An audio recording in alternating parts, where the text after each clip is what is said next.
20 ya, sudah ada 20 mahasiswa. Oke, saya mulai. Assalamualaikum warahmatullahi wabarakatuh. Waalaikumsalam warahmatullahi wabarakatuh. Oke, ya hari ini session kelima. Ya, kita akan bahas mengenai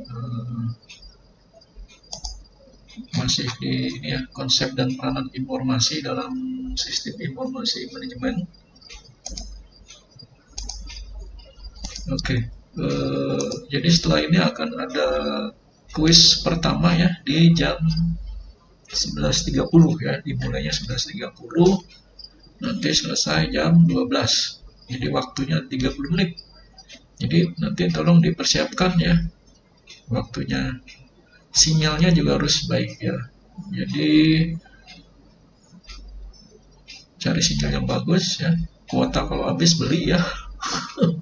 Ya itu. Oke ya, jadi ini untuk sesi ini saya akan jelaskan ya. Tidak terlalu banyak ya, jadi cuma kurang dari 1 jam nanti akan saya jelaskan. Sebelum nanti presentasinya di akhir ya, saya presentasi di akhir. Oke, saya share dulu untuk session hari ini ya, konsep dan peranan informasi dalam SIM. Ya, ini harusnya di session 4 ya, kebalik ya. Yang kemarin itu session 5 ya gitu. Oke, nggak apa-apa ya. Jadi agenda yang kita bahas ini mengenai konsep informasi ya, terus data, pengetahuan, jenis, kualitas informasi, terus dimensi dan peranan informasi, teknik penyajian dari informasi tersebut. Nah, sekarang kita bahas mengenai konsep dari informasi ya. Ada David dan Wolfson ya, mendefinisikan bahwa informasi sebagai data ya, data yang diproses ya, menjadi bentuk yang berarti bagi si penerimanya, dan dia memiliki nilai ya, dalam sebuah pengambilan tindakan atau keputusan ya. Oke, sampai di sini suara saya jelas ya? Apa terputus-putus? Jelas Pak. Jelas Oke. Pak. Informasi dianggap sebagai sumber daya yang berharga ya. Jadi sekarang ini informasi sangat berharga sekali ya. Kenapa berharga ya? Karena orang membutuhkan informasi ya, informasi yang sifatnya elektronik ya, informasi yang sifatnya digital ya. Itu jadi diperoleh dari mana informasi tersebut? Yaitu dari data diolah lalu dijadikan sebagai sebuah informasi. Tentunya informasi ini mempunyai level yang berbeda-beda. Informasi yang dibutuhkan oleh bagian operasional, bagian manajer, bagian pemegang keputusan, atau bagian strategik. Ya, contoh ya, data-data customer, data-data pelanggan, itu kan adalah data-data yang kalau dikumpulkan akan menjadi sebuah informasi yang penting. Bayangkan ya, data-data histori kita yang sering berselancar di internet, historinya kalau itu bisa diambil, maka histori kita itu bisa dianggap sebagai data yang ketika diolah bisa jadi sebuah informasi.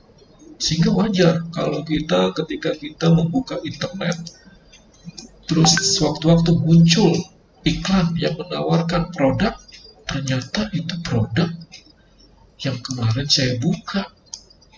Kok ada tawaran produk yang persis seperti kemarin saya browsing ya. Ternyata jejak kita itu sudah terbaca ya. Jadi ketika kita buka email, ketika kita buka Facebook, Instagram, kita browsing, itu history, jejak, log kita itu terbaca, yang artinya terrecord, sehingga perusahaan-perusahaan yang mengambil data kita itu akan langsung menawarkan produk ya. Itu misalkan dia sering melihat tas ya di internet, produk-produk tas, ketika kita buka email muncul tuh ya, iklan tas, wah itu contohnya ya. Ya, informasi dapat bersifat mengejutkan. Artinya dia bisa mengurangi ketidakpastian, ya, mengurangi ketidakjelasan, ya, dan juga memicu data untuk menginisiasi suatu aktivitas. Ya. Ketika kita dapat informasi mengenai kelulusan, ya, program D3 administrasi perkantoran, nah kita pasti punya inisiasi memicu kita untuk melanjutkan studi, ya, ke jenjang S1 misalnya. Itu konsep informasi, data, dan pengetahuan yang lain di sini, ya. Kalau kita lihat data ini bentuknya plural, ya, plural dari datum yang merupakan representasi dari angka, simbol, fakta. Nah, jadi data itu bisa berupa angka contohnya berupa angka laporan keuangan. Simbol, ini simbol-simbol yang kaitannya dengan simbol logo, ya, atau mempresentasikan sebuah deskripsi yang begitu banyak sehingga diwakili oleh simbol, ya, atau juga fakta, kejadian-kejadian yang memang sebenarnya ada, ya, itu. Jadi bukan fakta yang tidak ada, tapi fakta yang sudah ada dan sudah terjadi benar, gitu, ya. Itu, ya. Data jika belum diolah itu belum menjadi informasi. Jadi data itu jika ingin menjadi informasi, ya, harus diolah dulu, ya, baru dia akan menjadi informasi yang bermanfaat bagi penerimanya. Ya, nah, data itu biasanya direpresentasikan dalam catatan historis, ya. Nah, ini jelas, ya. Nah, ini contoh diagram, ya, ada data, ada proses, ada informasi. Data diolah, diproses, disimpan menjadi informasi. Fungsinya penyimpanan ini jelas, ya. Sewaktu-waktu kita membutuhkan, dia bisa dipanggil kembali. Sewaktu-waktu dia kita olah, dia bisa diolah untuk menjadi informasi yang lebih baik lagi, ya. Konsep informasi, data, dan pengetahuan, ya, di sini jelas bahwa data dan informasi ini merupakan konsep yang relatif. Relatif artinya apa? Ya, relatif terhadap penerima. Jadi maksudnya satu orang itu dapat dianggap sebagai data bagi orang lain, gitu, ya. Ya, misalkan informasi yang berkaitan dengan tanggal jadwal vaksinasi, ya, yang ada di kampus, ya, tanggal sekian di ruang sekian dengan dosis sekian, ya, dan sebagainya. Itu adalah satu orang bisa dianggap mewakili banyak orang lain, ya. Relatif terhadap waktu, ya, artinya kalau informasi mengenai vaksin di hari ini tanggal 28 jam 11, tentu kalau terhadap waktu kalau kita melihatnya di esok hari itu tidak akan sudah expired, ya, itu. Jadi informasi itu sudah expired, ya. Ya, itu kalau yang up to date. Tapi kalau yang sifatnya punya jangka waktu, dia akan punya rentang waktu, ya. Dia bisa informasi itu dalam sebulan masih up to date, gitu, ya. Oke, ini adalah konsep dari informasi, data, dan pengetahuan. Ada data transaksi, ada proses, ada informasi, ya. Informasi ini nanti yang digunakan oleh banyak level, digunakan oleh tingkat operasional, oleh tingkat manajemen. Reduksi informasi inilah proses, ya, pengolahan informasi, proses pengolahan data yang menjadi informasi, ya. Ya, jadi peringkasan di sini atau reduksi informasi ini diperlukan. Tujuan untuk apa? Untuk memilah, ya, meringkas, ya, tuh. Ya, terus dapat juga untuk memberikan sebuah keputusan, ya, sehingga menjadi sebuah informasi yang bisa dibuat keputusan, ya. Jadi untuk meringkas, mengolah itu kan butuh metode, ya, cara mengolahnya, ya. Tentu salah satu contoh reduksi adalah kita klasifikasikan, ya, dari data yang begitu besar, ya, misalkan data mahasiswa Universitas Indonesia. Itu kalau kita klasifikasikan, itu kan ada di berbagai macam fakultas, ya, ada fakultas teknik, fakultas ilmu komputer, ya, ada di program vokasi, ya, lalu dikompresi lagi, diperkecil lagi, ya, menjadi fakultas teknik, menjadi vokasi, dikompresi lagi menjadi jurusan administrasi dan perkantoran, jurusan akuntansi misalnya, ya, lalu diringkas menjadi bentuk kelas, ya, bentuk kelas A, B, C, lalu disaring lagi menjadi mata kuliah, kelas mata kuliah. Sehingga di sini disimpulkan ada informasi yang kaitannya dengan daftar mata kuliah, misalnya. Nah, itu contoh, ya. Jenis informasi, ya, di sini kalau kita lihat, ya, ada yang namanya informasi strategis, informasi taktis, informasi yang sifatnya operasional. Tentu kalian sudah tahu semua, ya.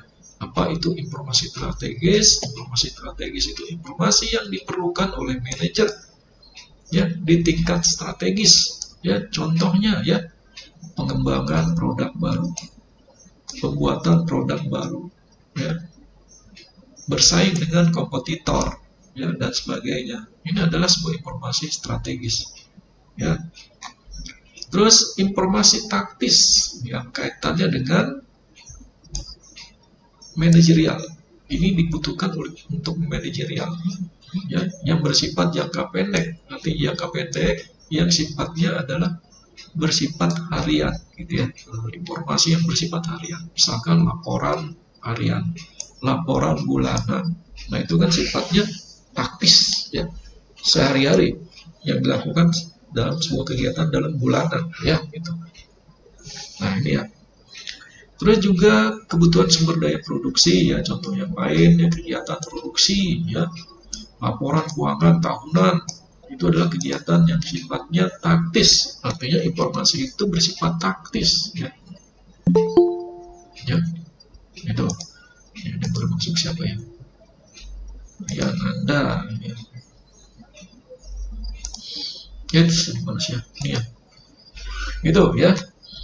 Jenis informasi, ya, contohnya, ya, jenis informasi operasional, ya. Ini jenis informasi operasional ini informasi yang kaitannya dengan kegiatan taktis, teknis, ya, kegiatan sehari-hari, ya, mengenai kegiatan stok barang. Stok barang kan kegiatan barang masuk, barang yang dijual keluar, yang dikirim, ya. Terus status produksi, ya, status kegiatan yang kaitannya dengan hasil dari produksi dalam setiap hari, ya.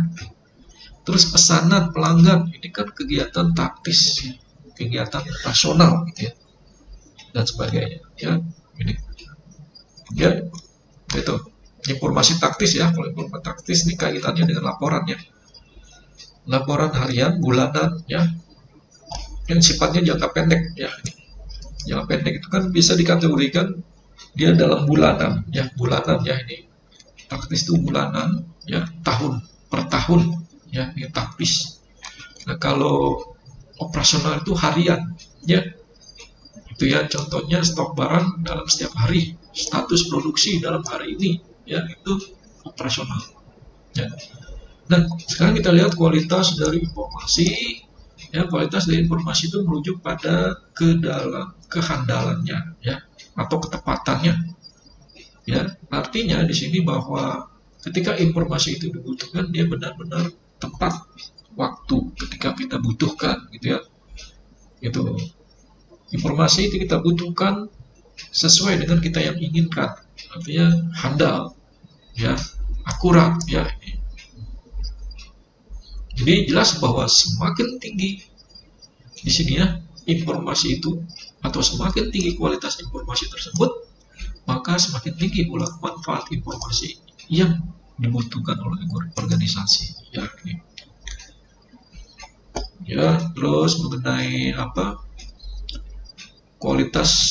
Jadi kalau kualitas dari informasi itu sangat sulit untuk diukur karena kebutuhan yang sangat spesifik. Nah, ini kan berarti ada yang namanya informasi yang sifatnya tidak terduga, ya, probabilitas. Nah, kemarin itu kan ada tuh, ya, tugas mengenai probabilitas, ya. Jadi untuk setiap menerima informasi, selain itu informasi juga sulit untuk mengenali bias, artinya ketidakpastian yang dimiliki oleh suatu informasi. Ya, misalkan informasi yang kaitan dengan ramalan cuaca, itu kan informasi yang probabilitas ya. Ya, Badan Meteorologi dan Geofisika meramalkan bahwa hari ini akan ada badai. Ya, itu kan baru ramalan, probabilitas, dugaan.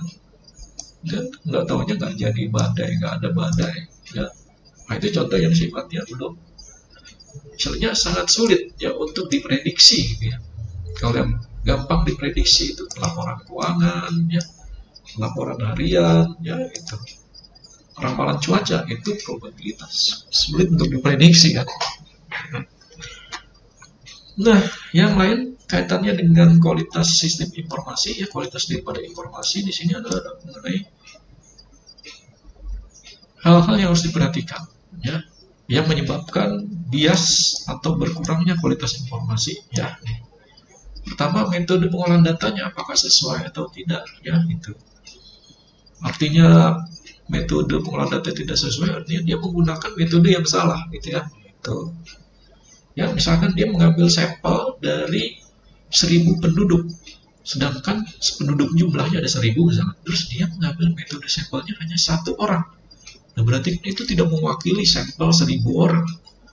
Kalau dia ingin menggunakan metode yang benar, yang sesuai, berarti harus menggunakan sampel ya mayoritas atau minimal 50% ya dari jumlah penduduk, misalkan 1.000 kita ambil sampel 500, berarti itu akurat, sesuai, atau menggunakan rumus statistik ya itu ya. Terus juga tidak mengikuti prosedur pengolahan yang benar, ya tidak ada data yang hilang atau terolah, tidak ada data yang tercecer atau tertinggal, ya. Kesalahan dalam pencatatan data, ya, kesalahan memilih data yang diolah, ya, kesalahan dalam aplikasi pengolahan, ya, jadi kesalahan dalam menggunakan aplikasi misalnya, kesalahan yang disengaja, ini karena faktor kesengajaan manusia atau ketidaksengajaan manusia, ya karena lalai, ya. Ya, kualitas informasi dapat ditinjau dari aspek berikut ya. Jadi kalau kita ingin melihat kualitas informasi, pertama dia tepat waktu nggak ketika kita butuhkan, gitu ya. Kita butuhkan detik ini, dia harus detik ini muncul. Nah, berarti dia punya kualitas informasi yang bagus, ya.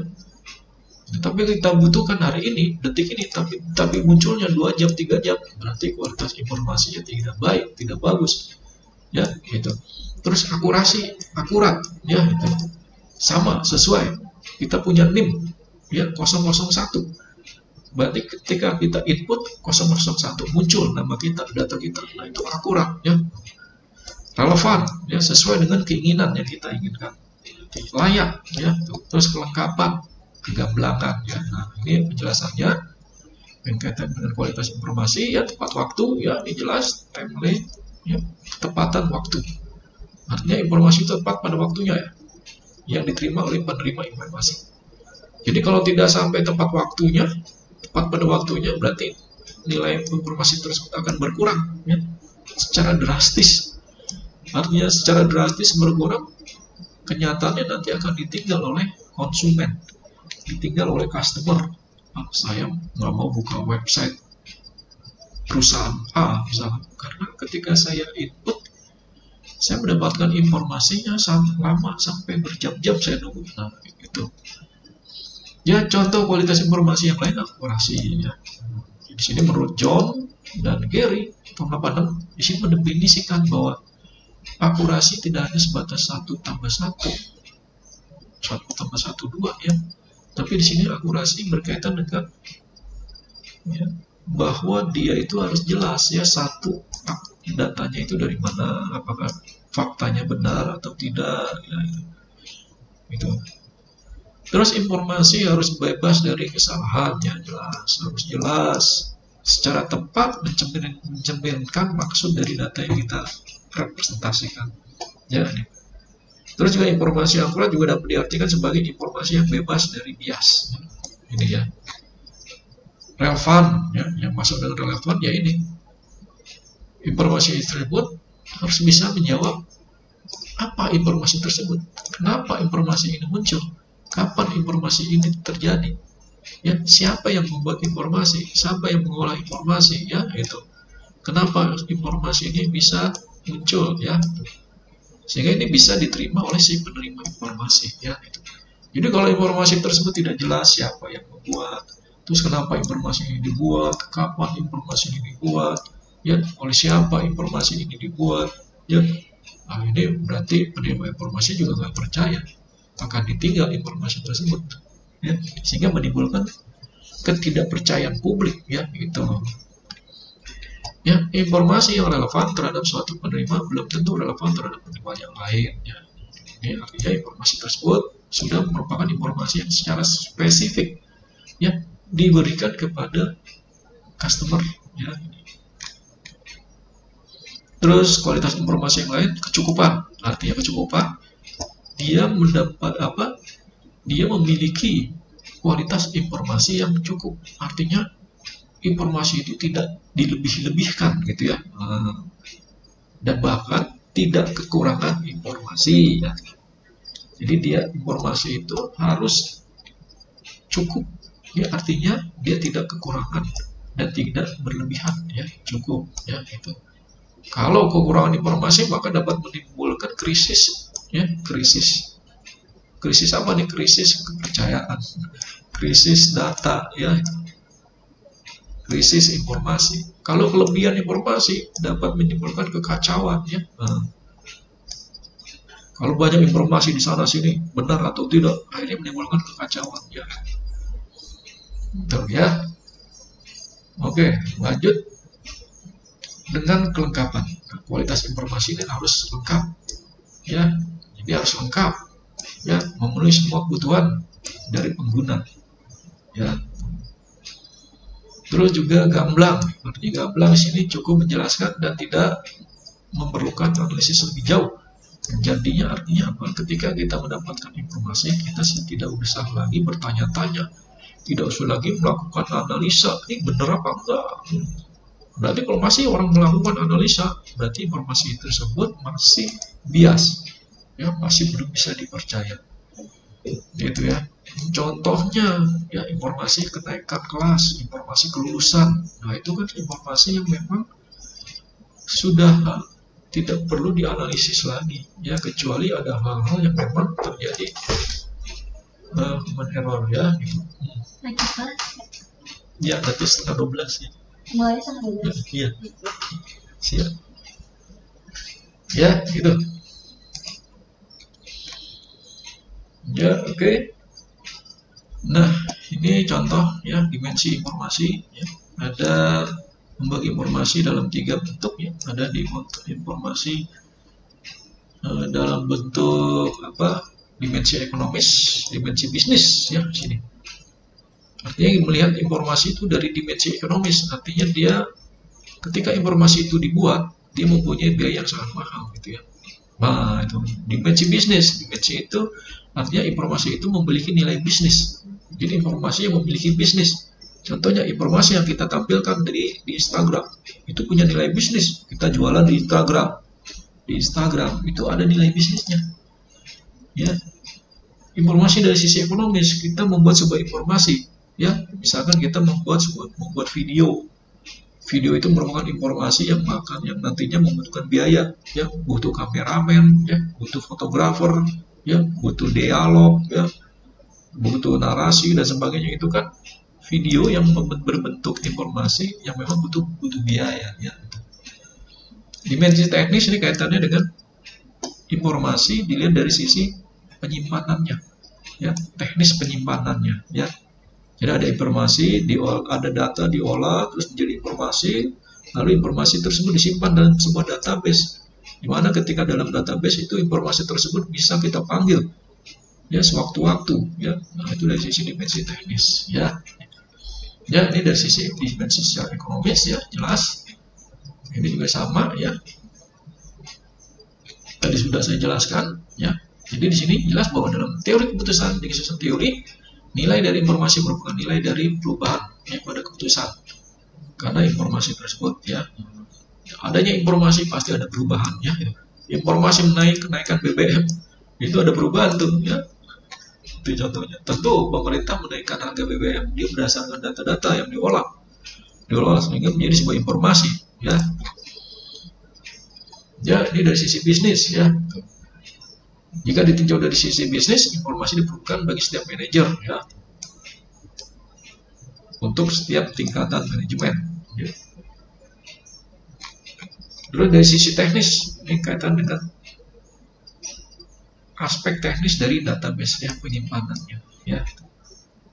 Ya, kapasitas dari database-nya, media simpannya, ya, respon time-nya, ya, respon time ini waktu respon ketika kita membutuhkan informasi, ya, gitu. Oke, ya. Nah, ini teknik penyajian informasi, ya. Ada di sini kita ada lihat menggunakan pengolah angka, ya, menggunakan Excel. Ini menggunakan dashboard, ya, dashboard digital, ya.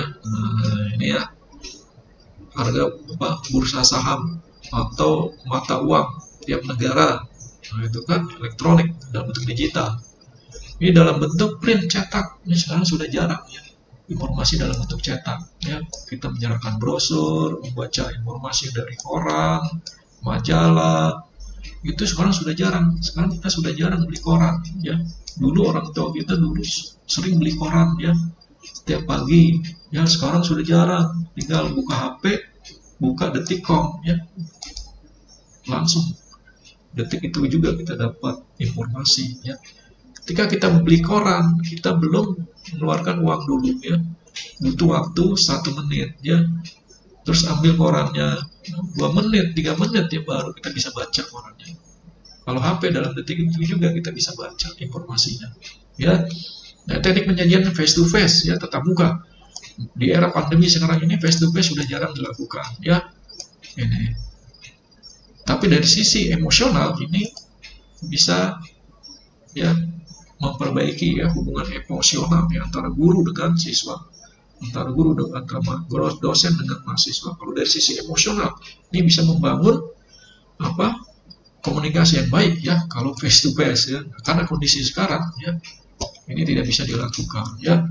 Nah, teknik penyajian yang lain yaitu telekonferensi. Nah, ini yang saat ini lagi digandrungi, ya, karena masa pandemi ini telekonferensi banyak digunakan, baik itu menggunakan Google Meet, Zoom Meeting, ya, Skype, ya, video call, WhatsApp dan sebagainya.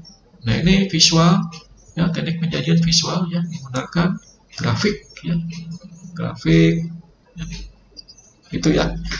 Nah, ini session kita untuk hari ini, ya, jadi cukup jelas. Jadi saya sisakan setengah jam, ya, agar setengah jam lebih, ya, agar kalian nanti bisa baca-baca dulu, ya, slide-nya itu sudah saya share.